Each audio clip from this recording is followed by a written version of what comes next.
Well, the paper in the special issue that the four of us have written reflects on 5 projects spanning 3 decades in which we have worked with Julia.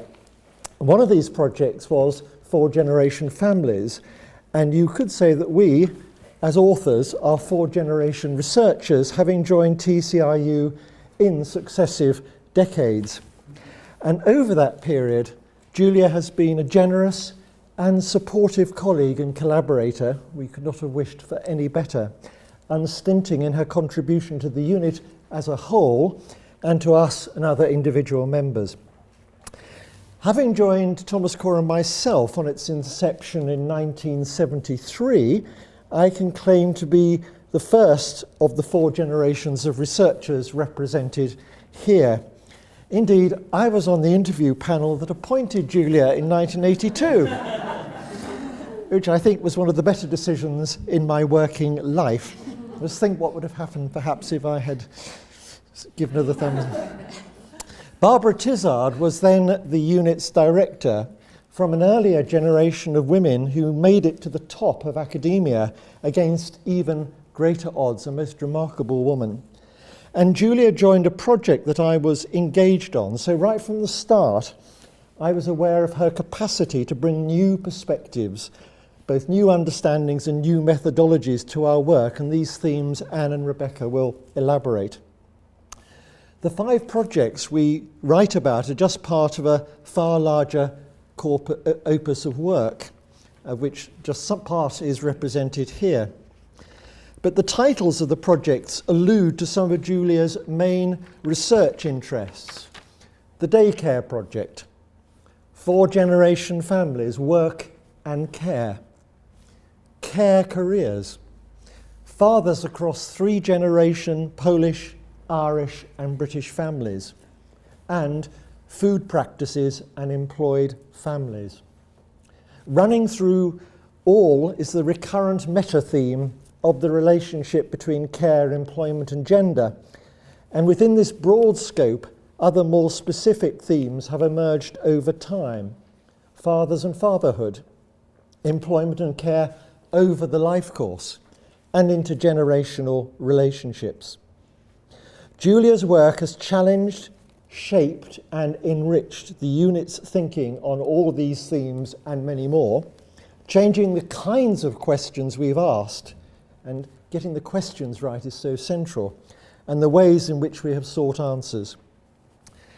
Before handing over to Anne and Rebecca to speak more about the 5 projects, and in particular the changing understandings and changing methods that Julia has brought to the unit, I want to dwell a moment on the changing times part of our title today. Julia joined the unit in 1982. If you were born then, cast your mind back now. Margaret Thatcher was nearing the end of her first term in Downing Street. Michael Foot was leader of the Labour Party. Roy Jenkins of the newly formed SDP. Unemployment that year reached a post-war record of 3 million, and inflation was running at 9%. In that year too, the UK fought a short but bloody war with Argentina over the Falklands, while the long but bloody war with the IRA ran on with no sign of abatement. London was bombed. Much has changed since then. We've entered the digital age, which first made its presence known to me at least in the shape of the Amstrad word processor in 1985, in which I'm sure Anne Phoenix practiced her percussive skills. Employment has altered in so many ways. Heavy industry and manufacturing has withered, and with it the male breadwinner jobs that such work so long sustained. The miners' strike of 84-85 saw men and women rage against the dying of the light. The service sector has grown and grown, and with it women's employment, including a surge in employment among women with young children, which started roughly at the end of the 1980s. And that increase was matched by the rapid growth of childcare services. The number of childminders, for instance, doubled between 1989 and 1997, while places in private day nurseries quadrupled in 8 years. It seems incredible to me now to think that in the first project Julia worked on at TCRU in the early 1980s, we were unable to find 60 children whose mothers had resumed work within 9 months of giving birth and who'd been placed in a nursery. And this despite looking across the whole of London and allocating 18 months to the task. So I think we were aware of some of these changes at the time, even if not their full extent and significance. We could see many signs of a changing relationship between care, employment and gender. Studies of fathers, of four-generation families and care careers recognised the need to understand how society was responding to a growing unwillingness or inability of women to continue to provide unpaid the greater part of society's care work. We knew something was afoot, and Julia's work and that of the unit more generally has thrown much light on this changing relationship, which some might say was heading still towards a crisis of care. Perhaps what we were all less aware of, or at least I speak for myself here, was that the 1980s was the tipping point in a truly epochal transformation. The decade marked the eclipse of the post-war era of social democracy, that golden age of Eric Hobsbawm's, which we've heard already mentioned today. And it was eclipsed by a new political economy, the age of neoliberalism. Like frogs in a pan of boiling water, it was difficult to understand the magnitude of what was happening, to comprehend the danger that was coming. And so we were unable, I think, to appreciate what this new world would mean for children, parents, communities, and wider society, and of course for universities and academic research. But let me turn away from such speculation and return our session to the work of Julia, some of which is covered by the projects discussed in our paper, and let me hand over to Anne to discuss Julia's contribution to changing our understandings of the relationship between care, employment and gender. Well, before picking up where Peter has just left off, I want to add a personal note. Sorry, Julia. Of the 5 projects covered in our paper, I worked on all of them over a 30-year time span, despite actually only coming to the unit on a 1-year contract. And it was made very clear to me that there would be no extension. So I was extremely lucky and fortunate to spend the rest of my research career there.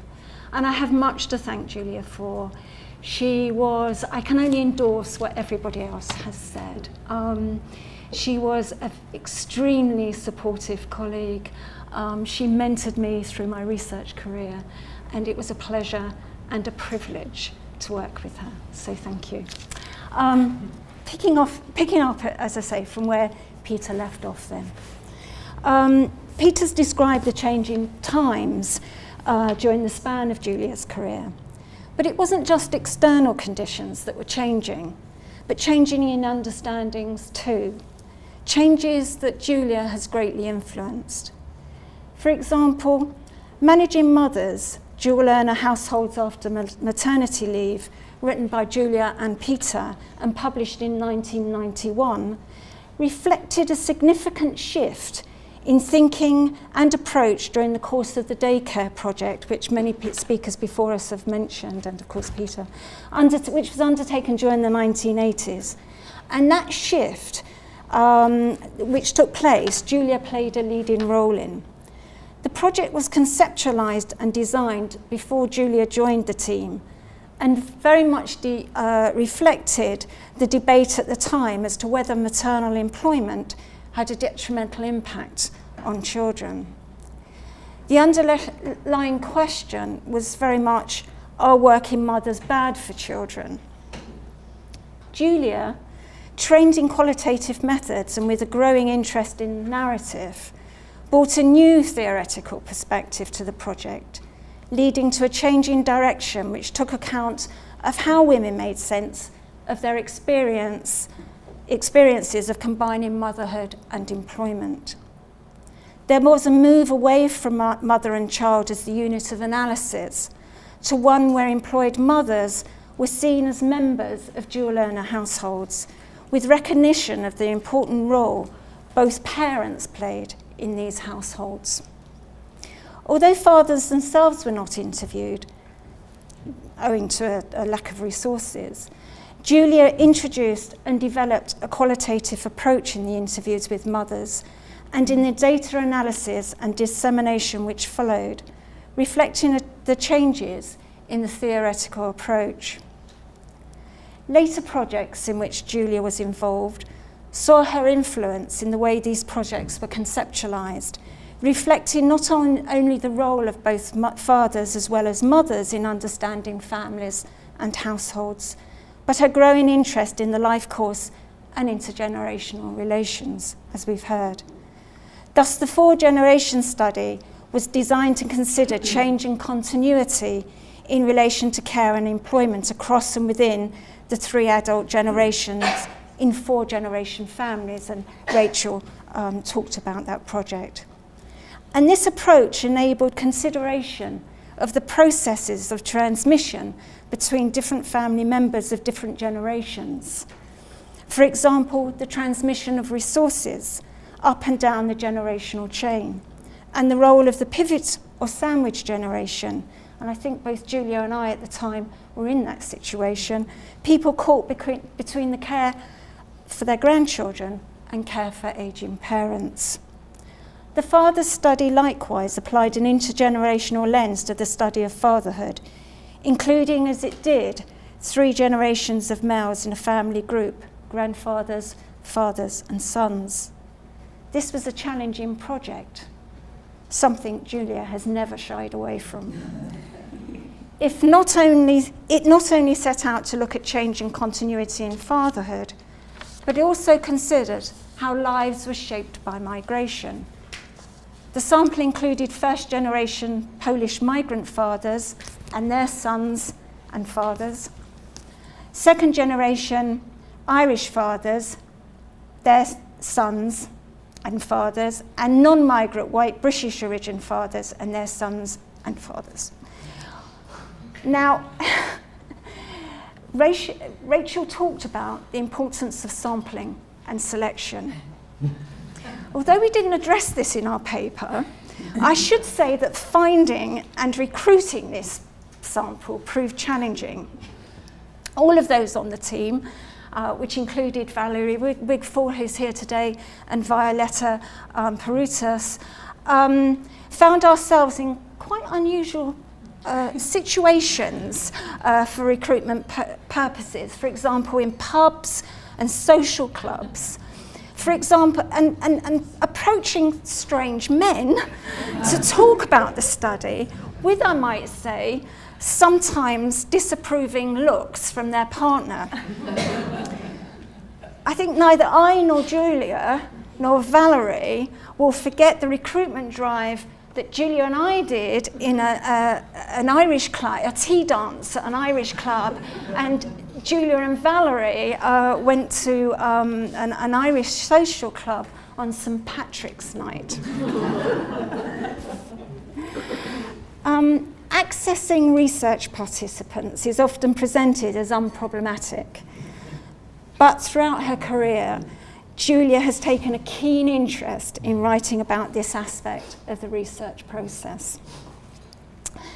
And just to finish off on, and before handing over to Rebecca, Rachel talked about the growing importance of children and childhood and children's views, and understand it. And Julia, in her work, has seen children and young people as active participants, and how important it is to understand their experiences from their point of view. It's been a consistent theme.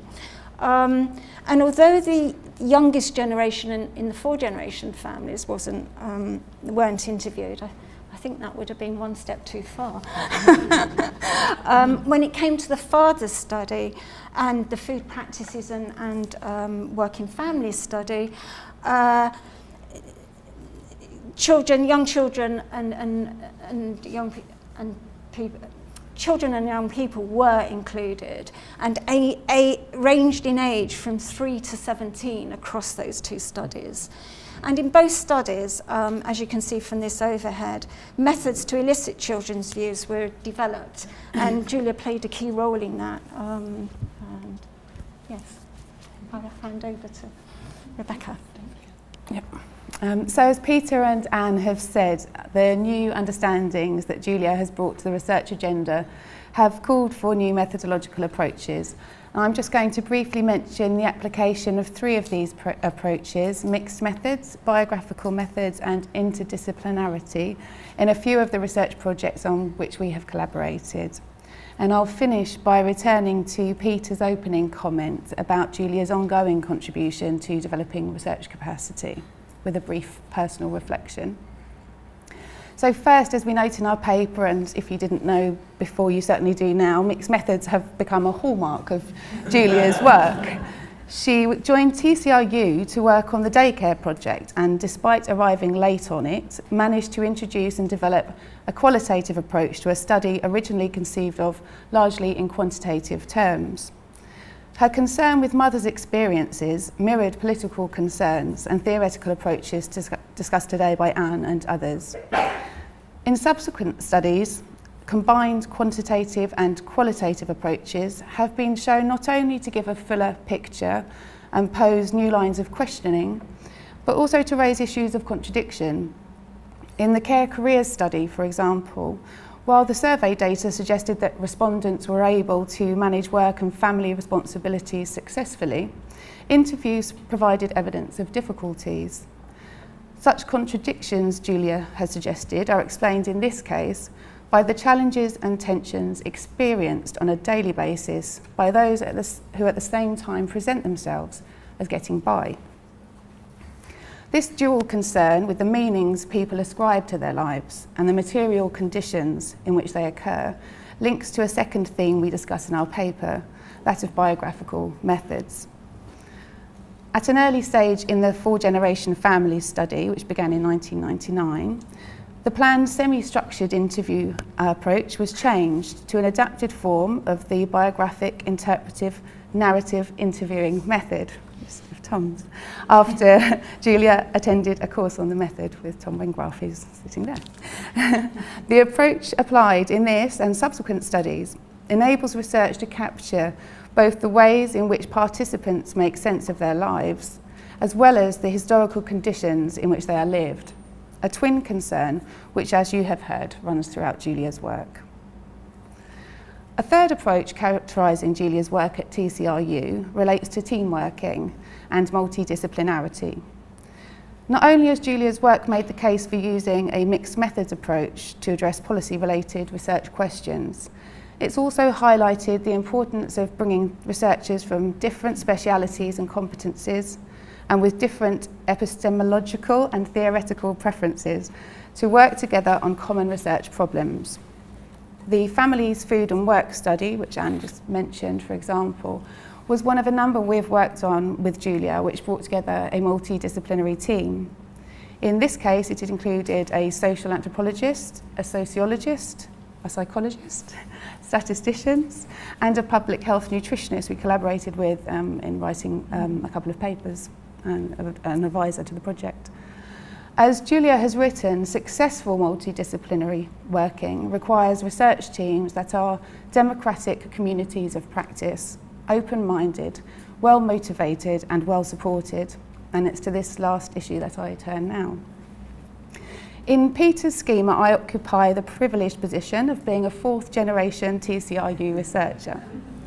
In this research environment, Julia continues to demonstrate the value of theoretically grounded research in furthering understanding of vital contemporary issues. She does so by working inter alia on an ERC-funded study of families, food and poverty in 3 European countries in an age of austerity. The study, which began last month, is funded until 2019 under the European Research Council's Starting Grant Scheme.